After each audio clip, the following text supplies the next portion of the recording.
Hello, everybody, and welcome to my channel. Thank you so much for passing by. Thank you so much for subscribing. And thank you very much for watching my videos. You are greatly appreciated. Now, I just did a video on the clash that's taking place between Chronic Law and Malie. And I split it out. I explained it from a different angle, not how every other vlogger does it, where they decipher everything that they say and they comment on it and stuff like that. I'm just looking at the tactics that are being used and a few things that they're saying, their punchline and their delivery, and also the cadence. That's the angle that I take it from. I said that both guys are very good. I think Malie is very impressive. He's impressing a lot of persons because they didn't expect him to come from the far end and come with so much oomph, with so much punches. And he did a great job. And so I said in the first round that I gave it to Malie. In the second round, I said it was even out because Chronic Law came out and decided that he's going to attack everything that Malie in fact said, and also address many issues. Malie came back with a different punchline, incorporates Still a Bleed, Chronic Law song in it and stuff. And I said it's even out the second round because both guys did very well.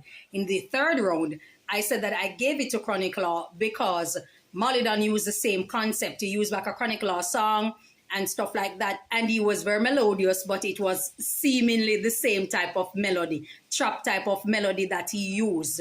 This time, Chronic Law changed up. Chronic Law used some more hardcore punches and stuff like that. And he also spoke on Malie and his music and all the name dropping and all these type of things and like making clarification and saying this and saying that. But I spoke specifically and I said, I do not like the name dropping. I do not like the name calling. I do not like the seemingly snitching on each other. And many persons are saying that, you know, it's okay. They're battling, they're clashing. It's called for. Guys, it's raining. So if you hear a lot of noise in the background, it's because it's raining profusely from my end. But it's very, very beautiful. I love it. It's cool. And are saying that it's okay. It's a battle. All is fair in love and war. You know, you can say anything, all gloves are off, all bets come off, you can say just about anything. But might I add to you that in the United States, as I said in my video, currently in the US, there are several rappers who are serving a life sentence for murder. And it's because of the things that they said in their music that were very incriminating and was actually used against them. And right across the United States, that law is being amended, wherein you can be tried and convicted in a criminal court based on the things that you have said that will implicate you in unaliving people and doing crime. And I'm saying no sooner the law will come in Jamaica. So for those out there, listen, you are a dancehall artist. Guys are free to say whatever it is that they want to say. You're a full-grown adult. You are responsible for your actions, whether you like it or not. If you want to allow fooler than you to fool you and encourage you and gas up you saying things and name-dropping people and snitching on others, self-snitching, dry snitching, all of these type of things, and implicate yourself, then be my guest. But remember, the persons who are clapping you up are the ones who will clap you down when it comes to roost, because it's the artists that will be meeting the judge or their maker, not the persons who are clapping you up and egging you on to call person's name, to say that people unalive this person, to say that this person beheaded that person was there buying guns, buying weaponry, buying this, buying that. So all I was doing is using my platform to caution members of the public who are dancehall artists that you have to be careful of the snitching of the things that you are saying when you are clashing. They're saying that all bets are off. No, all bets are not off. Because what you used to do years ago, you simply cannot do it now and get away with it. I also said, and this is the third time I'm going to say, it can possibly be one of the main reasons so many dancehall artists avoid clash, because they know what they're involved in, they know who they are associated with, they know what they are doing or what they have done. They have families to protect, friends to protect, they have ups out there, and so they do not want any problem, they do not want any heat from law enforcement or from their ups, and so they do not engage in clash. because many persons are going to research, dig up on people, and they're going to start name dropping. And because of such, many persons may avoid clash when it comes to dancehall rival and dancehall clashing and battling. And I don't believe I said anything wrong. I believe that I'm cautioning persons, and it's a solid advice, because you don't want to know that you're doing well. You work so hard. You made so much sacrifices to put yourself out there and get your name all the way to the top through so many setbacks that you may face. Because remember, nowadays dancehall artists aren't coming from a record label who fit them a bill or gave them a stimulus package or gave them a head start, you understand, or float or money in advance. They have to hustle and find their own money. They have to do what they have to do if they did not come from money. They have to do what they have to do, or they are fortunate enough to find a manager who decide that they are going to do some sort of heavy investment in this particular artist. And so to work so hard, and then you end up doing 13 years, you understand me, or end up getting a life sentence and eligible for parole after 35 years. That cannot be something good for any human being walking around to fathom. So anybody who's out there that you guys are listening to and saying, yeah, go ahead, whether it be a producer, whether it be friends, whether it be your entourage, whether it be persons in the comment section, other vloggers who are telling you, yes, say this, do that, call whose name because they call your name and stuff, do not do it. I would not advise artists to go ahead and make that mistake, because it is a mistake. And oftentimes you end up paying for things that you have said. Remember, the case involving Musselman and Ford Lord is an open case that haven't yet gone to trial. The case with Joe is still an open case that have not yet gone to trial. There are also persons on the Jamaican soil that they have mentioned that were unalive. We don't know if it's an open case. We don't know if it's still under investigation.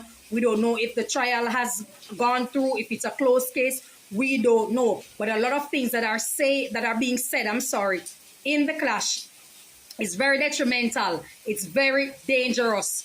And it's not something that I would advise many artists, dancehall artists, to say. I watched the entire story of the Chicago and the gang and what they were doing, what they're still doing. So many lives have been lost. So many lives. I've also watched the same thing in Miami, the gangs over there and all that they're doing. Uno Julio Fulio, that had the big song that he did in a graveyard. It's like drill music, which drill music is rapping about the dead, about unaliving people intentionally and stuff like that. And so he did an entire video and music in a graveyard, and he had all the persons who they were associated with as as their opponent. He was at their tombstone recording it. And then he's up recorded and saying who he smoked from, who he did, and who he unalive.